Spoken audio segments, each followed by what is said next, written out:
E estamos de volta com o BBcast, seu podcast de automobilismo e outras nerdices.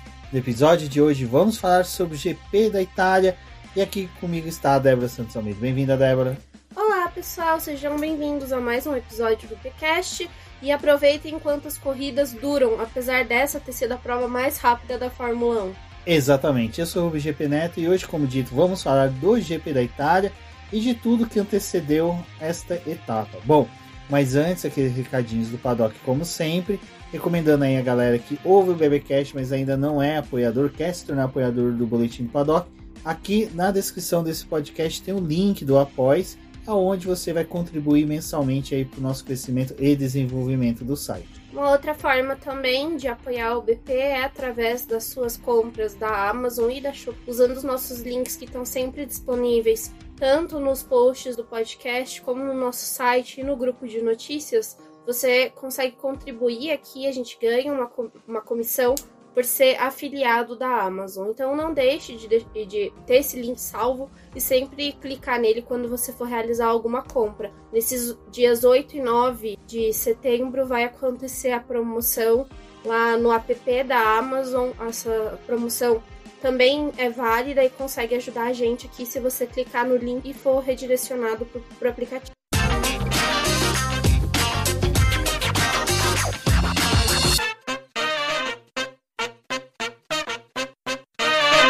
Bom, Débora, a notícia que a gente tinha comentado até no último live, no podcast, era que a Cadillac, enfim, tinha decidido pelos seus pilotos titulares de 2026, que é o Bottas e o Pérez. Nesta semana fomos surpreendidos primeiro com Colton Herta saindo da Andretti, Colton Herta saindo da Indy, Colton Herta se tornando piloto de teste da Cadillac e possivelmente vai disputar a Fórmula 2 em 2026, visando campeonato de 2027 já como titular. A gente viu, né, que teve uma manobra aí, porque já tem algum tempo que estão tentando colocar o Colton Herta na Fórmula 1, mas por ele nunca ter sido campeão nem da Fórmula Indy, né, e não ter conseguido atingir os pontos da superlicença, ele não conseguiu ir para a Fórmula 1, né, não tem como ele adquirir esses pontos que faltam de outra forma. Então, tinha essa coisa de tentar colocar o Herta lá na categoria, o que poderia ser feito.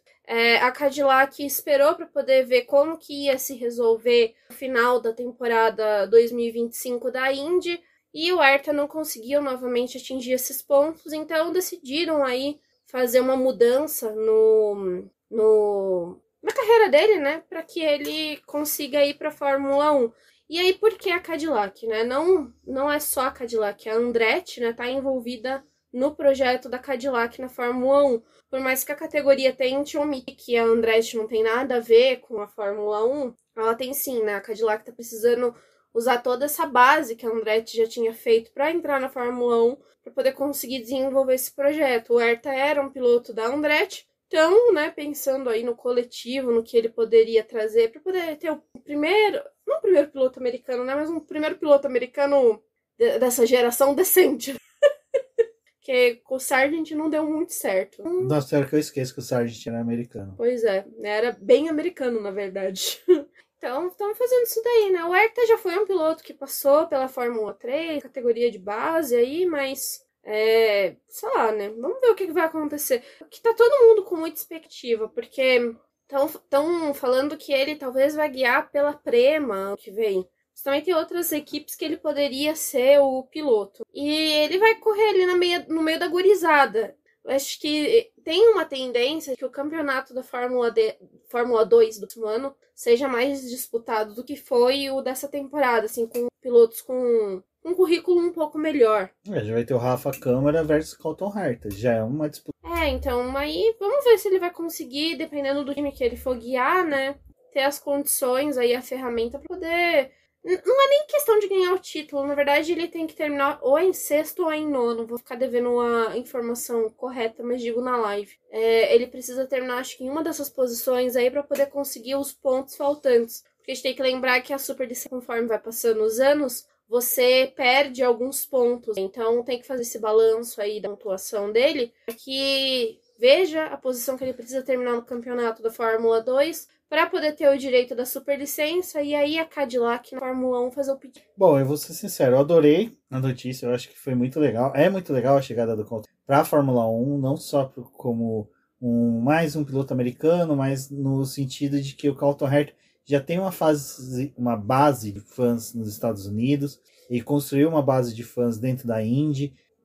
Não vinha fazendo um bom campeonato na Indy, mas só que é aquela coisa que até eu e a Débora estavam comentando, que o pessoal começou a crucificar ele por ele não ter conseguido nem chegar entre os 6 primeiros do campeonato este ano. Se ele chegasse, já teria os 40 pontos suficientes da superlicença. Porém, o fã de Fórmula 1 tem que ver que a Indy não é a Fórmula 1. A Indy é muito mais disputada, vamos pôr assim. Ela é muito mais...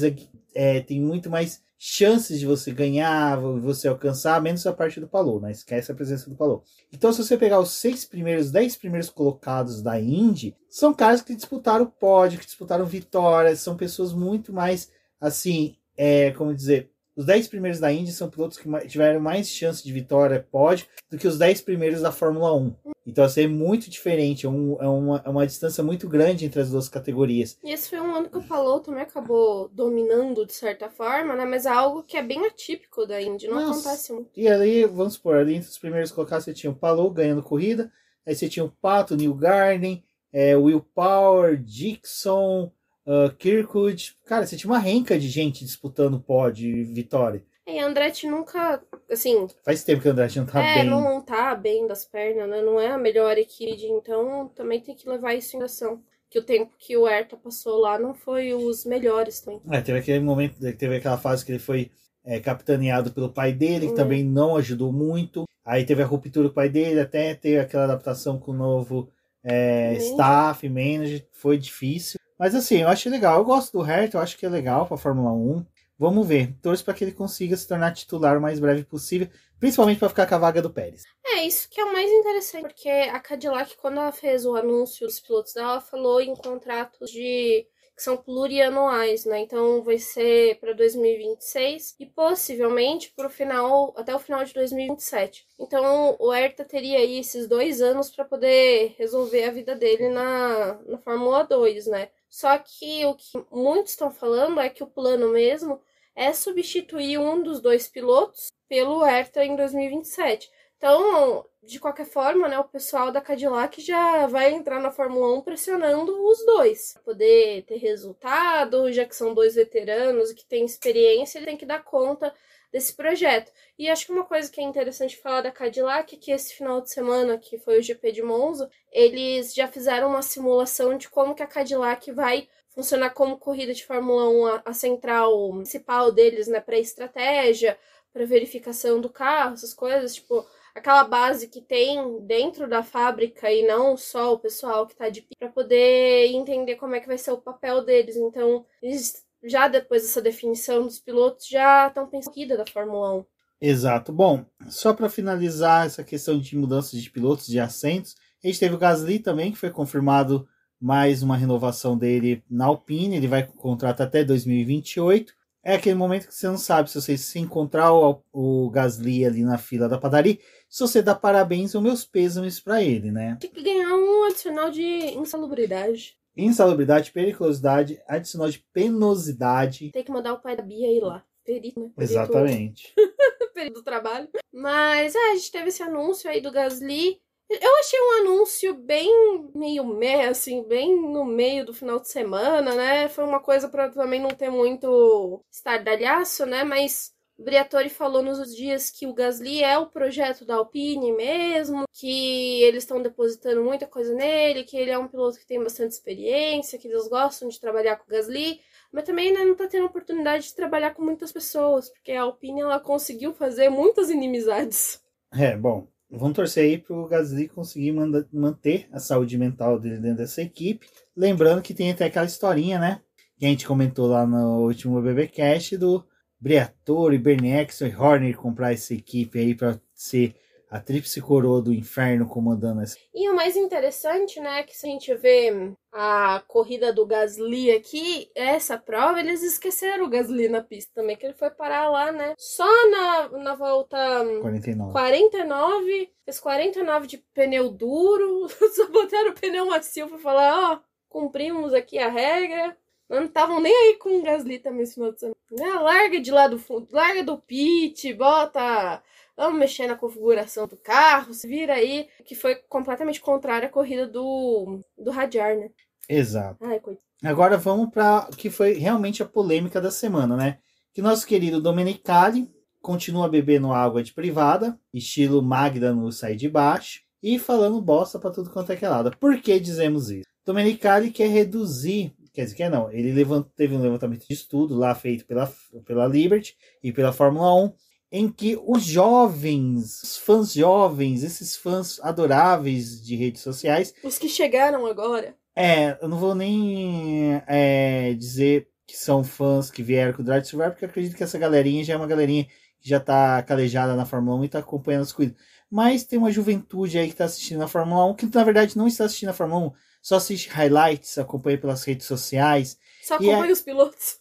Só acompanha os pilotos. E aí Domenicali, para agradar essa galerinha, quer fazer corridas mais curtas, porque daí elas vão assistir. Não, mas primeiro ele veio amaciando, né, com as declarações dele, que a primeira coisa foi aumentar o número de sprints, porque a sprint já tá consolidada na Fórmula 1. Eu acho legal. Então, ele acha que mais GPs tem que ter, vários promotores dos eventos estão pedindo o formato da sprint, e hoje com apenas 6, eles têm que ficar negociando quem vai ou quem não vai naquele Negociando ano. não, eles fazem um leilão, né? Quem pagar mais leva. O Brasil tava levando porque era muito bom, né? Agora eles foram... É que o Brasil mantém o sarrafo muito alto da sprint.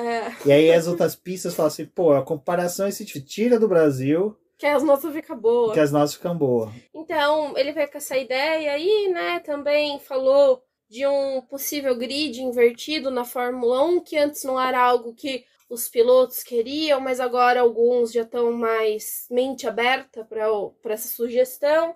Na Fórmula 1 tá de mente aberta para isso. Pois é, né? Vamos ver o que vai acontecer. Também falou de reduzir os treinos livres, porque usando o formato da sprint você teria menos treinos livres no ano, que o fã que acompanha o treino livre não... Assim, são poucos os fãs que assistem treino livre, que não é algo que eu gosto, e que em níveis de audiência não é tão bom para eles, então eles estão pensando em tirar os treinos livres, só que aí entra naquele debate, né? Você vai tirar os treinos livres, mas você tem que possibilitar que as equipes façam testes. Porque já não tá tendo teste. Você já tá tendo problema com os pneus, tá tendo problema com corrida de chuva, que na verdade não corre, né, em chuva, porque não tem teste. Então, assim, eu entendo tirar os treinos livres e tudo mais, beleza, mas bote treinos ao longo do ano. Isso daí não é algo que a gente quer assistir, mas é algo que é necessário pra categoria, né? Eu vou assistir for.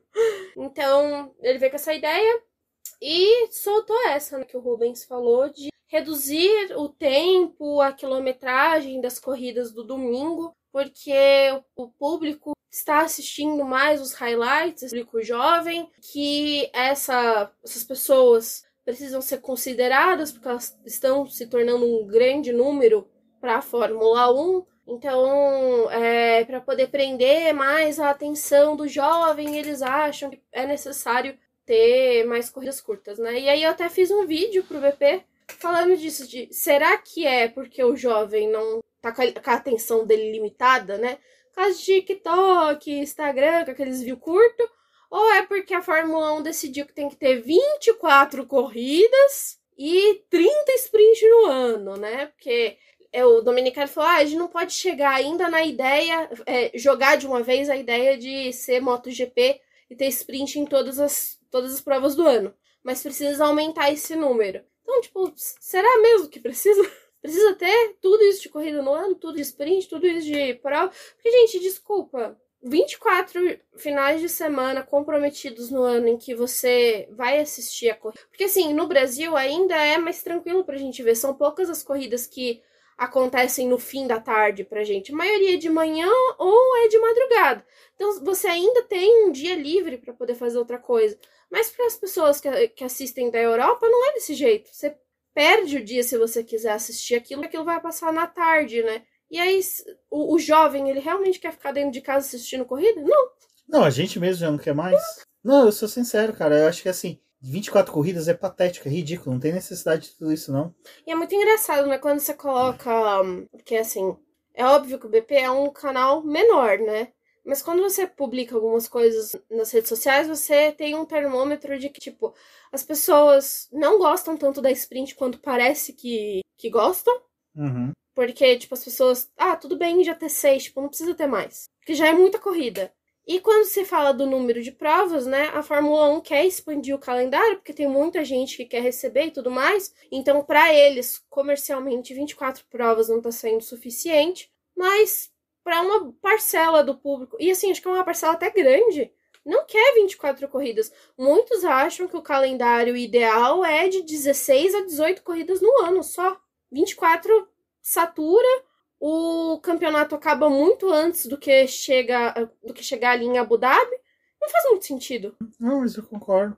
Eu prefiro realmente 16 corridas muito bem disputadas, bem mais interessantes do que 24, em que você chega assim, boa parte do campeonato as equipes estão mais administrando os resultados que ela tem do que buscar algo a mais. Aí você tem desgaste de pessoal, você tem questão de fabricação mais de peças, o teto orçamentário não é compatível. Se você tem 16 corridas com teto orçamentário igual ao atual, você teria mais chance de você ter uma Haas, uma Alpine, uma Sauber investindo no desenvolvimento do carro do que tem. Porque elas têm que fazer mais peças de reposição do que peças novas. Então, e aí eu fico pensando também, né, porque essa semana surgiu uma outra notícia que vai muito em paralelo a tudo que tá acontecendo na Fórmula 1 nessa parte comercial. A partir de 2026, eles vão usar o combustível sustentável, que eles estão falando de implementar. A fabricação não é tão fácil quanto foi vendido para as equipes de Fórmula 1. Os suprimentos para poder fazer esse combustível, porque não é tão simples assim, são extremamente caros. E vai, assim, o valor vai subir muito. Hoje eles gastam algo em torno de $22 a $33 por litro de combustível, que dá... que é um valor que já é alto para as equipes, né? Mas a partir do ano que vem, essa mesma quantidade de litros que eles usam no ano vai subir para $300 o litro, porque esse combustível novo ele é muito mais caro.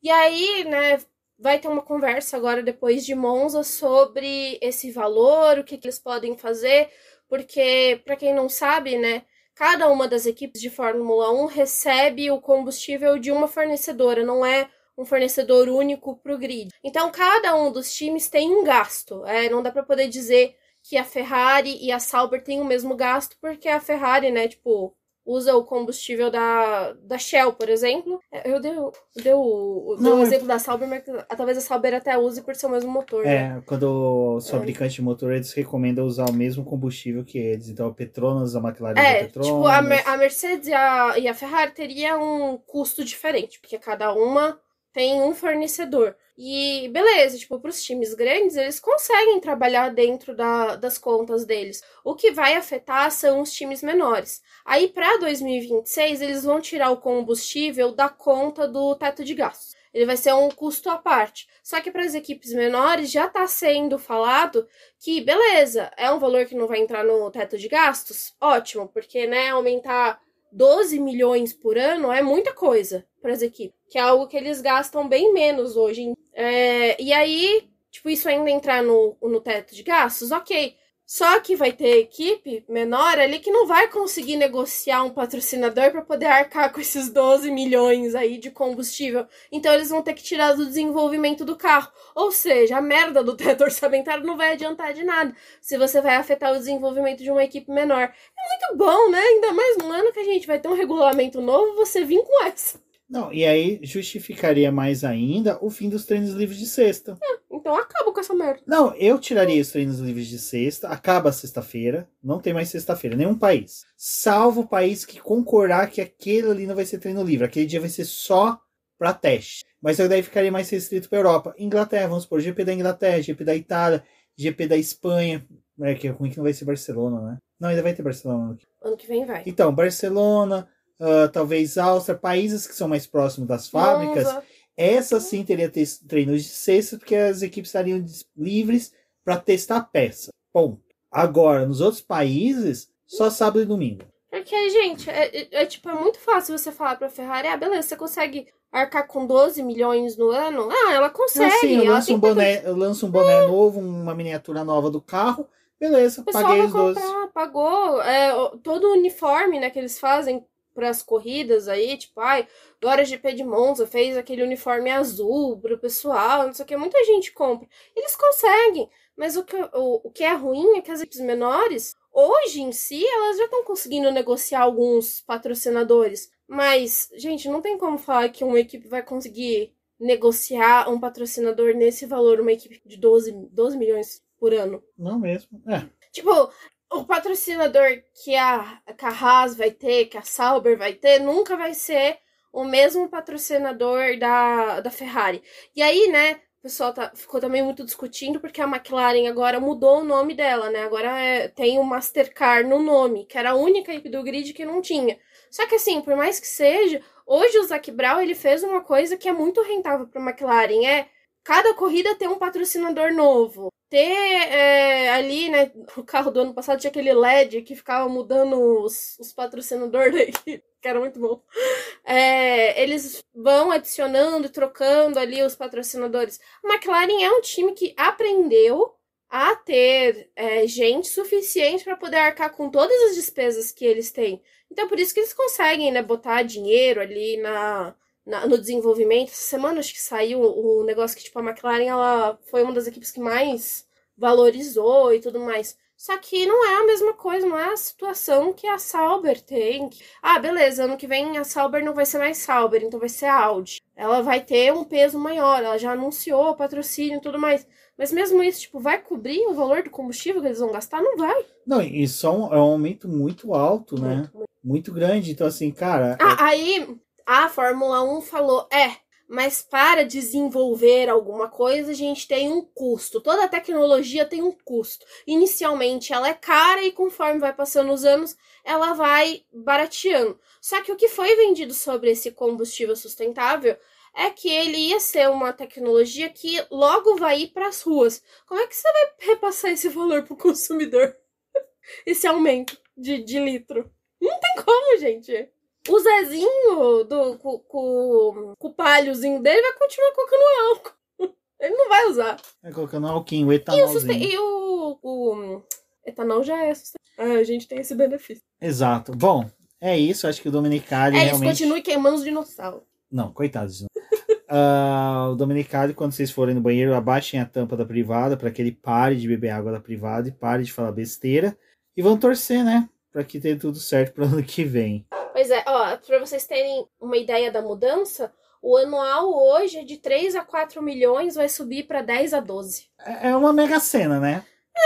Eu acho que as equipes tinham que vir pro Brasil e ficar apostando na Mega para conseguir ganhar dinheiro para poder disputar. Eles podiam fazer um bolão, né, no final do ano. Acho que tem bastante atividades para eles fazerem aqui no Brasil. Na Caixa Econômica, em Aparecida. Agora já começa a botar dinheiro aí. Exato. Bom, mas nesse final do GP da Itália, Bortoleto, que já havia brilhado no último GP da Fórmula 2 realizado na Itália no ano passado, quando ele ganhou saindo da última posição, nesse GP também não fez feio, né, Débora? Conseguiu ali seu pontinho, conseguiu chegar entre os 10 primeiros. Absoluto cinema. E também fez uma excelente primeira parte ali da prova, conseguiu chegar, disputar posições com os pilotos, conseguiu enfrentar o Fernando Alonso de igual para igual, tentou chegar no Russell, mas ali já era um carro um pouquinho mais vantajado para a pobre Sauber dele.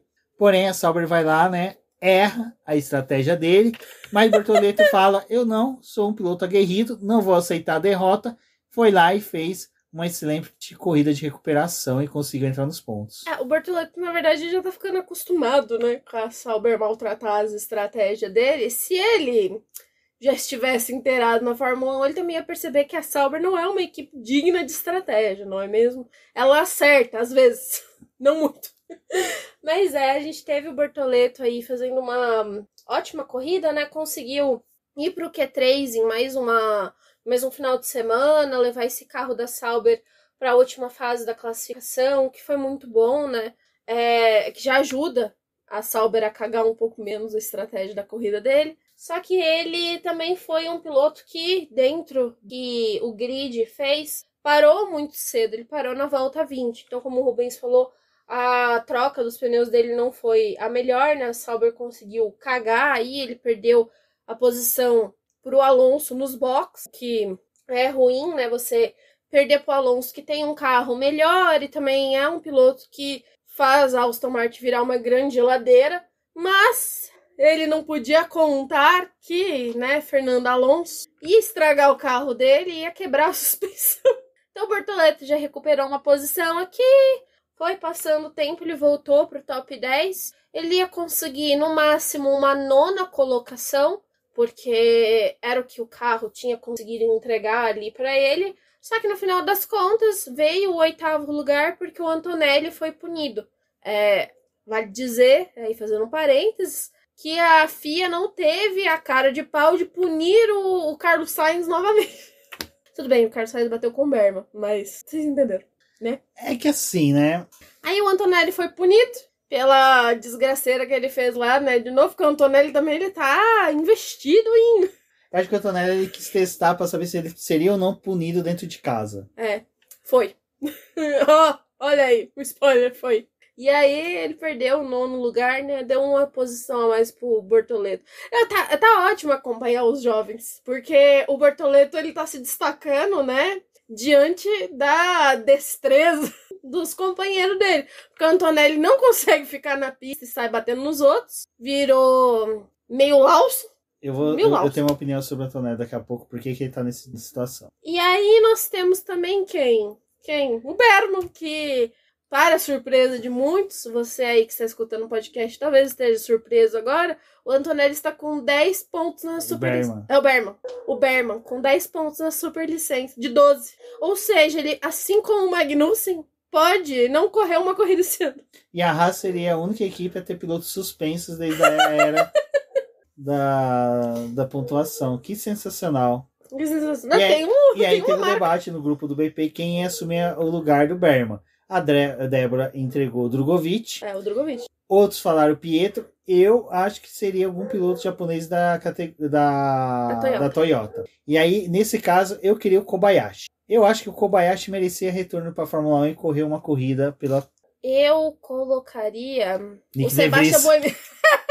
De Vries. O De Vries. Não, então, entre o De Vries e o Buemi... Eu prefiro o Buemi. Buemi daria entretenimento. O Buemi, ele consegue atingir os 12 pontos da superlicença com uma corrida. Né? Ele gabarita. Eu acho que é um entretenimento. Desculpa aí, eu falei os nomes trocados. Mas o Antonelli também, daqui a pouco, também tá nos 12 pontos. Daqui, olha. Outra coisa que foi surpresa na corrida, antes de mudar o top, foi o Hülkenberg, né? Que praticamente só fez a volta de apresentação. Hülkenberg, né? Coitado. E a Sauber, né? Não, desde que foi pro pódio é ladeira abaixo agora. Abaixo. E a fim de carreira. Coitado. É que ele só precisava de uma corrida pro pódio. O resto, esquece. Acabou. Vocês negociaram. Na verdade, talvez eles tenham feito um acordo com o Hülkenberg pra poder pagar ele por ponto conquistado. Então, se ele não tem nem a chance de largar, não tem por que eles pagarem ele. Olha só que investimento. Exato. Bom. E agora, falando em investimento, o péssimo investimento que teve foi a punição do Lewis Hamilton, né? Que foi punido ali no final do GP da Holanda de um incidente que aconteceu até antes da corrida. E essa punição acabou prejudicando em muito a corrida do Hamilton, porque o Hamilton tinha se classificado em 5º, né? Salvo engano. Foi. Largou em 10º. Teve que fazer uma primeira stint ali de recuperação, ultrapassando todo mundo. Foi muito legal. Deu entretenimento pra corrida, né? Porém, essas punições de 5 posições que ele teve, acabou prejudicando porque ele teve que fazer essas ultrapassagens no começo, teve um desgaste ali no começo, depois, coitado, ficou ali vendido.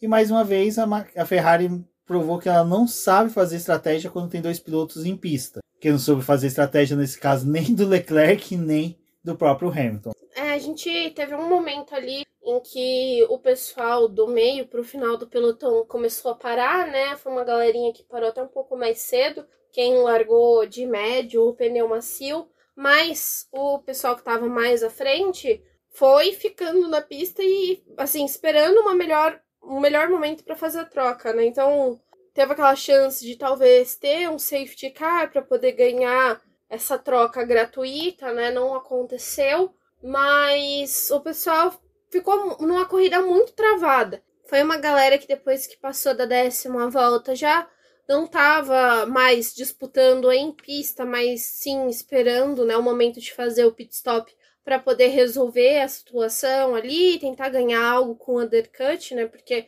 a prova geralmente da Itália é baseada realmente nessa questão de box, muito mais do que em pista. A gente teve a sorte ali das primeiras voltas ser mais movimentado, porque a galera estava perto, porque eles queriam tentar arriscar alguma coisa, mas o ponto mesmo de ultrapassagem era ali na primeira curva, né, naquela primeira chicane. Então, depois que o pessoal se distanciou, ficou essa coisa de esperar o safety car. E aí, né, no final das contas, a gente teve a Ferrari meio que induzida ao que o Russell tinha feito ali, o Antonelli, né, de parar um pouco antes. A Ferrari decidiu parar o Leclerc e um pouquinho mais à frente parou o Hamilton. E aí até a gente teve, né, tipo, aquele rádio do Leclerc questionando a escolha da Ferrari para ele. Foi horrível. Sim, poderia talvez ter tentado brigar por um pódio, mas a escolha da Ferrari foi ruim demais, né? Não foi um final de semana de boas escolhas para as equipes, mas infelizmente a punição junto com a péssima estratégia e a questão de que foi realmente uma corrida morna, não foi uma corrida tão emocionante como a gente esperava. Na verdade, quando saiu ali a definição dos pneus, né, a própria Pirelli falou que não tinha muito o que fazer em Monza, porque eles já estavam correndo com a gama macia de pneus, não tinha como colocar a super macia. Talvez pro ano que vem eles vão por esse lado, né? Mas eles foram com a gama macia ano passado, a pista já tinha sido toda recapeada, o que também deu uma segurança para as equipes de trabalhar com a estratégia de uma parada. A gente teve o Leclerc ganhando, que foi o piloto que fez uma parada só. As McLarens no ano passado fizeram 2 trocas de pneus, e que também ali já mostrou que não era muito favorável. Então, para esse ano, já tava todo mundo assim, tipo, a corrida vai ser meio parada. Se não acontecer um safety car, se não tiver bandeira vermelha, vai ser isso daí mesmo. Bom, quem podia ter contado com a bandeira vermelha para conseguir um resultado um pouquinho melhor, mas conseguiu isso no braço, foi Zac Hadjar, que acabou largando dos boxes, né, Débora, junto com o Gasly, e chegou no honroso P10. Pois é, o Hadjar conseguiu aí fazer uma corrida boa, né, a classificação dele não foi a ideal, depois de um final de semana em que ele estava ali de novo entre os 10 primeiros dos treinos livres, mostrando uma performance interessante, aí ganhou o pódio na Holanda, o pessoal falou, nossa, né, ganha o pódio, já não consegue nada na corrida seguinte. E realmente parecia que o Hadjar não ia ter uma prova fácil na Itália, mas conseguiu aí ganhar 8 posições no grid, com ultrapassagens, e chegou no 10º lugar para poder conquistar mais um ponto aí para Racing Bulls. O que para eles é bom, né? Porque estão ali em disputa com a Aston Martin, tentando chegar mais próximo da Williams, então vale a pena aí ter esse ponto. Ainda mais numa corrida em que a Sauber pontuou, que a Williams pontuou, o Hadjar levou um ponto. Exato, fico feliz que o Hadjar é um piloto aí que, como eu falei no último Webcast, na última live, a gente tá gostando de ver ele na Fórmula 1, a forma com que ele tá trabalhando, então, quem sabe, né? Isso daí também é bom que dá um otimismo pro piloto, ver que largando os boxes, conseguiu chegar nos pontos, se ele tivesse tido uma classificação melhor, conseguiria ali buscar algo melhor durante a corrida. E é uma corrida em que ele terminou em 10º, né? Mas o Tsunoda, que terminou entre os 10, não conseguiu ficar com outro carro da Red Bull no top 10, né? E o próprio Lawson também não conseguiu nada, mesmo largando de pneu macio, não fez uma corrida boa. Então, pro Hadjar é ótimo, né? Vai adicionando aí mais coisas ao currículo dele. E aí a gente tá chegando nos finalmente, né? Da hora que a Red Bull vai ter que... Como que vai ser a configuração dela pro ano que vem e o que eles vão fazer na Racing. Bom, a gente sempre brinca lá na live que a gente acaba não falando do Verstappen quando ele ganha a corrida, mas essa corrida não tem como deixar de falar. O Verstappen mandou muito bem todo final de semana. Treino livre é treino livre, não conta nada para a corrida, mas classificação conta, conseguiu a pole position. Na corrida foi vitorioso, ali naquele primeiro momento teve aquela disputa com o Norris na largada, teve que devolver a posição para o Norris quando teve aquela briga ali com ele cortou a chicane. Não reclamou, não fez nada, porque sabia que tinha carro para disputar a posição, para buscar a vitória, buscou, conquistou. E assim, foi um passeio no parque do Verstappen, mais uma daquelas corridas que eu falo que o Verstappen nos últimos 3 anos aí, 2021, 22, 23, 24, conseguiu destruir a concorrência, foi o melhor piloto em pista, mas assim, foi aquelas vitórias em que ele só ganhava, sabe? Você não tinha muito acréscimo a fazer. Essa não, essa realmente foi uma daquelas vitórias que a gente consegue pontuar várias coisas em que o Verstappen foi dominante, ele foi consistente, não perdeu a cabeça, fez piadinha no rádio, que eu até comentei com a Débora. Quando você está ganhando, quando você está liderando uma corrida, é fácil fazer piada. É legal. Lambiase fofoqueiro. É legal isso daí, porque a gente tem entretenimento, mas eu acho que, cara, essa é mais uma daquelas corridas em que mostra que o Verstappen é aquele cara que foi campeão, mas a gente tem muitos reticências, muitos pontinhos ali para colocar no porquê ele foi campeão, e dessa vez não, é uma corrida em que ele ganhou com todo o talento e a pureza dele. Todo carinho. Não, eu ia falar uma coisa, só que eu... o carinho com o carro, vamos pôr assim. Mas a pureza dele de ser um dos pilotos mais bem rápidos, mais bem sucedidos da Fórmula 1 hoje. O Verstappen teve uma sexta-feira aí que ele reclamou bastante do carro em Monza, né? Mas conseguiu realmente extrair o melhor tanto no sábado quanto no domingo. A gente pode até atrelar todo esse resultado dele a duas coisas importantes que aconteceram esse final de semana, que foi ele quebrar o recorde da pole, que era do Michael Schumacher de 2004, dos melhores carros, né, que já teve, 2002, 2004, ele foi a época que a Ferrari tinha os melhores carros. E também ele conseguiu bater, esse ainda vai ser confirmado, porque a Fórmula 1 precisa fazer os cálculos certinhos, né, mesmo que eles tinham colocado no site, é que o Verstappen em velocidade média, ele também quebrou a velocidade que era do Schumacher. Então, além de fazer isso, ele foi o piloto que conseguiu terminar a corrida de Monza mais rápido. Então, a prova terminou abaixo do que era a corrida mais rápida de Monza e, por consequência, a corrida mais rápida da Fórmula 1. Então, ele acabou pegando aí um excelente combo nesse final de semana, a terceira vitória dele no ano. Muita coisa, assim, se eu for parar pra poder pensar, né? Com todo o trabalho que a McLaren tá tendo, com a disputa dos dois pilotos, o Verstappen ganhou 3 corridas esse ano e a Ferrari nenhuma, que bom. Isso mostra a minha tese que eu soltei lá na live. Às vezes o carro da McLaren não é o melhor carro da temporada. Só as outras equipes que construíram carros piores. A da Ferrari eu tenho certeza. Bom, e falando em McLaren, a gente teve ali no final da corrida a regra papaya, né, que a direção da equipe mandou o Piastri devolver a posição para o Norris, que o Norris perdeu a posição nos boxes por um erro da equipe. Virou a discussão do dia na Fórmula 1. Mais uma vez a gente não discute quem foi campeão, o que aconteceu em pista, mas sim algo aleatório à categoria, a corrida em si. Eu exprimi minha opinião sobre isso lá no grupo do BP, joguei um pouco no Twitter, e a real é o seguinte, isso não vai mudar em nada o resultado final do campeonato. Piastri vai ser campeão, McLaren vai ser campeão de construtores, o que vai acontecer só a diferença de pontos dele ser um pouquinho mais reduzida. É ruim pro esporte? Não sei. Isso para mim faz parte do esporte. Decisões de equipe, decisões iguais a essa, não me atrapalham tanto a assistir, a acompanhar. Não julgo os dois, os pilotos aceitaram o comando. É uma coisa que foi dita até mesmo pelo Andrés, pelo Lando Norris e pelo próprio Piastri, que esse tipo de coisa foi conversado antes da corrida, foi combinado antes da corrida, que situações assim poderiam acontecer e a ordem da equipe seria mais ou menos nesse sentido. E aquela coisa, o combinado não sai caro. Foi combinado entre eles concordaram, eles têm que seguir o que foi combinado. Mas isso faz com que o título do Piastri seja reduzido no final do ano? Não. Eu já vi pessoal falando assim, esse é o perfil de piloto que não merece ser campeão. Não, o piloto merece ser campeão a partir do momento que ele conquista mais pontos na Fórmula 1. Não é o perfil dele que ele deixa de fazer. Qual que é a regra de ganhar o título? Ter mais ponto, tenha mais ponto. Ué, o que vocês querem? Exato. Mérito? Gente. Se for dar mérito, então o Bortoleto que tinha que ficar com o título desse ano.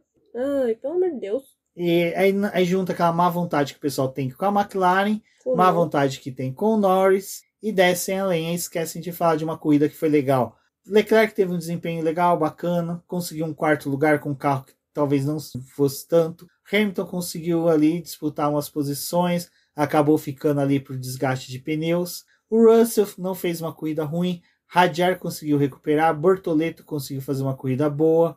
Então assim, teve muito mais coisas acontecendo na corrida do que realmente aconteceu. O Albon fez uma corridaça, né? Não tem o que se falar. Mas, né, a galera prefere perder tempo com essas discussões. O que me irrita muito é essa má vontade que o pessoal tem com o Norris e com qualquer decisão, né, que a McLaren toma. Gente, desde o ano passado, eles falaram que a prioridade era a equipe. Então, eles estão fazendo o possível para poder ganhar um Mundial de Construtores. A McLaren está muito na frente. Deveria até ter conquistado o título esse final de semana, né, de construtores, mas ainda não deu por alguns fatores.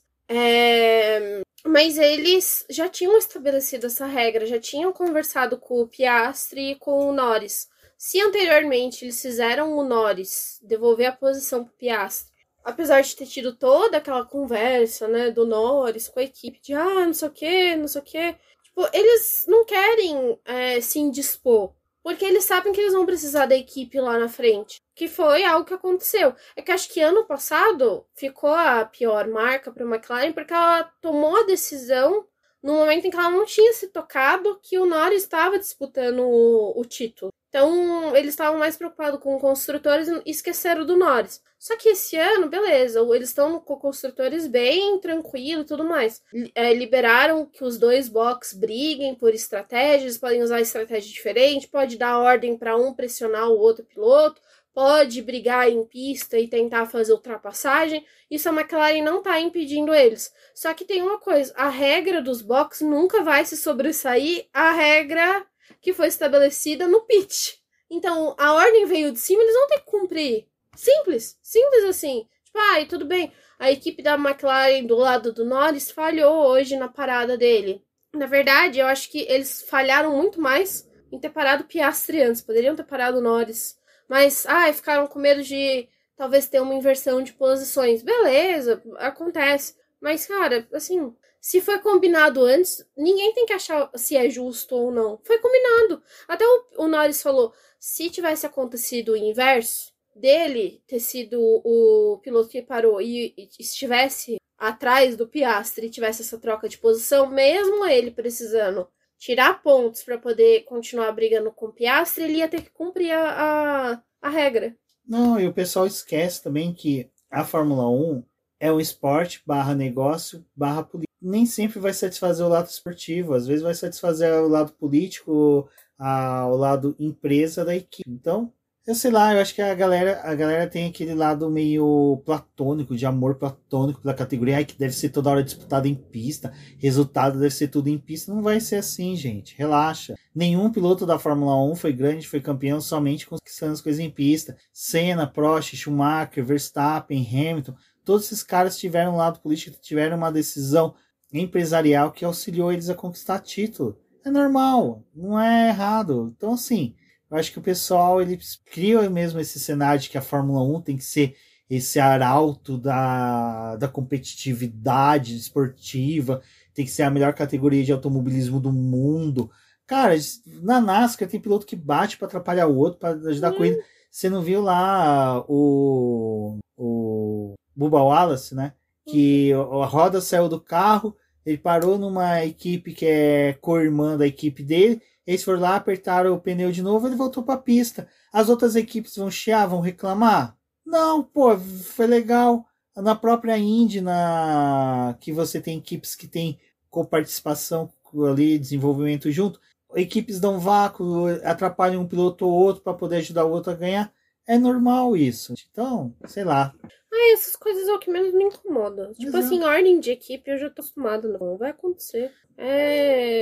Que tenha, sabe? E não é o que vai o campeonato de nenhum dos dois. Até porque o Piastri já tá muito na frente. Pro Norris ganhar esse título é assim, muito difícil. Se fosse um Verstappen no carro ao lado com o Piastri deveria se preocupar. Agora é o Norris, gente. O Norris que já não tem sorte. E aí é muito engraçado a galera fazendo memes, falando assim, o Piastri, o Verstappen nunca aceitaria isso. O Verstappen, todo companheiro dele, o carro é desenvolvido de forma para moldar ele, a equipe trabalha a favor dele.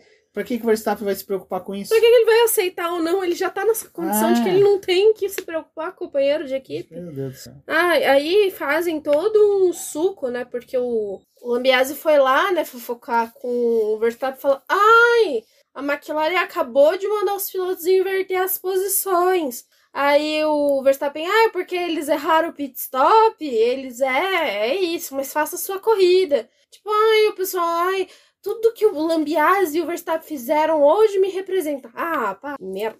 Não, é o que eu falei. O Verstappen consegue fazer isso numa corrida que ele ganhou. Quero ver o Lambiase falar uma coisa dessa. Olha, os pilotos da McLaren inverteram a corrida com o Verstappen disputando a 6ª posição. Ele vai tomar uma invertida do Verstappen. Só fizeram isso daí porque tá tudo bem, tava o clima ótimo, o Verstappen elogiando o carro. Não sei o quê. Pelo amor de Deus. Exato, pessoal. É isso. Agradecer a todo mundo que ouviu o BBcast até aqui. Agradeço a todos que puderem comparecer também à live de segunda-feira, onde a gente vai conversar sobre tudo isso um pouco mais. E com a participação de vocês no chat, onde vocês podem mandar perguntas, sugestões, xingar a gente, xingar a McLaren, xingar quem vocês quiserem. Porque lá tudo é possível e a gente brinca bastante com a galera. Um forte abraço e até a próxima. Até a próxima.